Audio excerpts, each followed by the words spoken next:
मई के महीने में हमें कई सारे स्मार्टफोन लॉन्चेस देखने को मिले हैं, इंक्लूडिंग 2 अल्ट्रा स्मार्टफोन्स। लेकिन जो जून का महीना रहने वाला है ना, ये लिटरली काफी ज्यादा क्रेजी रहने वाला है, क्योंकि इसमें हमें 7 से भी ज्यादा स्मार्टफोन लॉन्चेस देखने को मिलेंगे, जिसमें फाइनली कुछ ऐसे स्मार्टफोन्स होंगे जो कि प्राइस के हिसाब से तगड़ी वैल्यू ऑफर करेंगे। एंड इनमें एक ऐसा स्मार्टफोन भी होने वाला है जिसकी मैं पर्सनली वेट भी कर रहा हूँ। तो सबसे पहले स्टार्ट करते हैं बजट कैटेगरी से। तो सबसे पहले बजट रेंज के अंदर ना हमें मल्टीपल स्मार्टफोन्स देखने को मिलेंगे, और उनमें से सबसे पहला स्मार्टफोन होने वाला है Vivo T5 Lite। तो Vivo T5 Lite के अंदर हमें एक बड़ी LCD डिस्प्ले देखने को मिलेगी, Dimensity 6300 या फिर 6400 हमें प्रोसेसर देखने को मिलेगा, 7000 mAh की बैटरी होगी और 50+2 मेगापिक्सल का कैमरा सेटअप रहेगा। और सिमिलरली जून के अंदर हमें iQOO C11 Lite भी देखने को मिल सकता है, जो कि बेसिकली सेम ही स्मार्टफोन होगा Vivo T5 Lite जैसे। हालांकि अगर प्राइस की बात करूं तो इसका जो प्राइस है वो हमें 13 से 17,000 रुपए के बीच में देखने को मिल सकता है। लेकिन इस स्मार्टफोन से ज्यादा सेंस बनाएगा Realme P4X, जो कि ऑलरेडी हमें 17,000 रुपए के आसपास देने को मिल जाता है, और उसमें आपको इससे ना कहीं ज्यादा बेटर स्पेसिफिकेशंस भी मिल जाते हैं। और वो डिवाइस जो है मैंने वीडियो में टैग भी कर रखा है, अगर इन केस वहां पे क्लिक करके आप फोन को चेकआउट करना चाहो तो। इस स्मार्टफोन के बाद में हमें 20,000 रुपए के अंदर एक और स्मार्टफोन देने को मिलेगा, जो कि इस बार Realme का स्मार्टफोन रहने वाला है, और ये रहेगा Realme P4R। बेसिकली ये बजट कैटेगरी का स्मार्टफोन रहने वाला है, जिसमें हमें जो प्रोसेसर है वो हमें Vivo T5 Lite से बेटर ही देखने को मिलेगा, क्योंकि Dimensity 7400 प्रोसेसर रहने वाला है। लेकिन यहाँ पर एक डाउन साइड भी रहने वाली है कि इसका जो बेस मॉडल है ना वो 4GB रैम से स्टार्ट हो सकता है।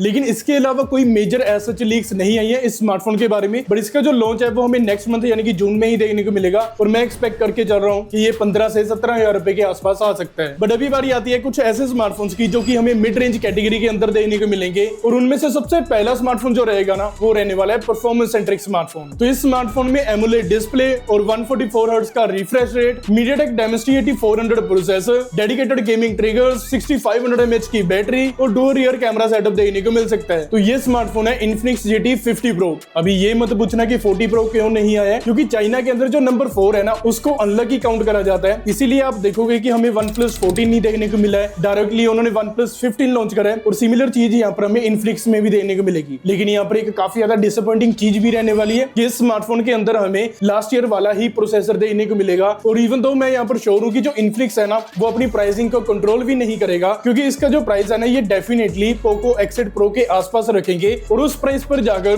X8 Pro लेना आई थिंक ज्यादा सेंस बनाएगा। और वो डिवाइस भी मैंने ऑलरेडी वीडियो में टैग कर रखा है। लेकिन इसी स्मार्टफोन से कंपीट करने के लिए Redmi का भी हमें एक स्मार्टफोन देखने को मिलेगा, और ऐसा स्मार्टफोन ना Redmi की तरफ से लास्ट टाइम हमें Redmi K50i देखने को मिला था, या फिर उससे पहले हमें Redmi की K20 सीरीज देखने को मिली थी। बट अभी फाइनली Redmi जो है वो परफॉर्मेंस सेंट्रिक कैटेगरी के अंदर दोबारा से एंटर होने वाली है, और ये जो डिवाइस है इसके स्पेक्स देखकर आपको कहीं तो सुनहरा लगेगा। तो इस स्मार्टफोन में होगा Dimensity 8500 processor, dual rear camera setup, massive battery और एमोलेड डिस्प्ले देखने को मिलेगी। तो ये स्मार्टफोन रहने वाला है Redmi Turbo 5, जो कि रीब्रांडेड वेरिएंट होगा पोको X8 Pro का। बस इसमें जो बैटरी कैपेसिटी है वो हमें हायर देखने को मिल सकती है, और इसका जो प्राइस है वो हमें 35 से 37,000 रुपए के आसपास देखने को मिल सकता है। हालांकि मिड रेंज कैटेगरी के अंदर मोटोरोला भी अपनी जो प्रेजेंस है उसको इंक्रीज करने वाला है, क्योंकि इनका एक और स्मार्टफोन लॉन्च होने वाला है एज सीरीज के अंदर। तो इस स्मार्टफोन में होगा 6.8 इंचेस की OLED डिस्प्ले, 144 हर्ट्ज का refresh rate, Dimensity 8500 processor, 50 megapixel का triple rear camera setup, 6500 mAh की बैटरी और 90 वोल्ट की फास्ट चार्जिंग देखने को मिलेगी। अभी ये स्मार्टफोन ना काफी ज्यादा सॉलिड स्मार्टफोन हो सकता है मोटोरोला की तरफ से, बस अगर मोटोरोला अपना सॉफ्टवेयर फिक्स कर देना तो काफी ज्यादा सही हो जाएगा। खैर ये स्मार्टफोन है मोटोरोला एज 70 Pro Plus, जिसका जो प्राइस है ना वो हमें 40,000 रुपीज के आसपास देखने को मिल सकता है। लेकिन क्या आप इस स्मार्टफोन पर 40,000 रुपीज स्पेंड करोगे? बिल कमेंट करके जरूर बताना। और इसके अलावा 2 ऐसे स्मार्टफोन्स हैं जिनके पूरे चांसेस हैं नेक्स्ट मंथ यानी कि जून के अंदर हमें देखने को मिल जाए, क्योंकि इनकी जो नेक्स्ट जनरेशन है ना वो हमें हर 6 महीने बाद देखने को मिली जाती है, क्योंकि ये लोग 9 महीने वाली बातों में विश्वास नहीं करते हैं। तो सबसे पहले बेस मॉडल में हमें 6.32 इंचेस की OLED डिस्प्ले, 120 हर्ट्ज का refresh rate, Dimensity 8550 processor, 6700 mAh की बैटरी और 80 वोल्ट की फास्ट चार्जिंग देखने को मिल जाएगी। और वहीं पर जो प्रो मॉडल रहेगा इसमें 6.78 इंचेस की OLED display, Dimensity 9500S processor, 7000 mAh की बैटरी और 80 वोल्ट की फास्ट चार्जिंग और 50 वोल्ट की वायरलेस चार्जिंग देखने को मिल जाएगी। हालांकि जो दोनों स्मार्टफोन्स हैं इनमें हमें ट्रिपल रियर कैमरा सेटअप देखने को मिलेगा, और तीनों ही 50 मेगापिक्सल के रहने वाले हैं। और प्राइसिंग वाइज जो बेस मॉडल है उसका प्राइस फॉल करेगा 50,000 रुपीज से नीचे, लेकिन जो प्रो मॉडल है उसका प्राइस हमें 60 या फिर 70,000 रुपीज के बीच में देखने को मिल सकता है। और उस प्राइस पर जाकर Oppo Find X9 और Vivo X300 लेना ज्यादा सेंस बनाएगा, और वो दोनों डिवाइसेस मैंने वीडियो में टैग कर रखे हैं अगर आप इनकेस बाय करना चाहो तो। हालांकि ये दोनों स्मार्टफोन्स हैं Oppo Reno 16 और Oppo Reno 16 Pro। इस बार आपको शायद से मिनी मॉडल ना देखने को मिले, क्योंकि जो बेस मॉडल है उसका ही इन्होंने जो साइज प्राइस है उसको रिड्यूस कर दिया है। अभी इन सब में एक ऐसे स्मार्टफोन की बात करते हैं जिसकी मैं पर्सनली काफी ज्यादा वेट भी कर रहा हूँ, और इसमें इस बार ना दो काफी ज्यादा इंटरेस्टिंग अपग्रेड्स भी देखने को मिलेगी। तो ये स्मार्टफोन है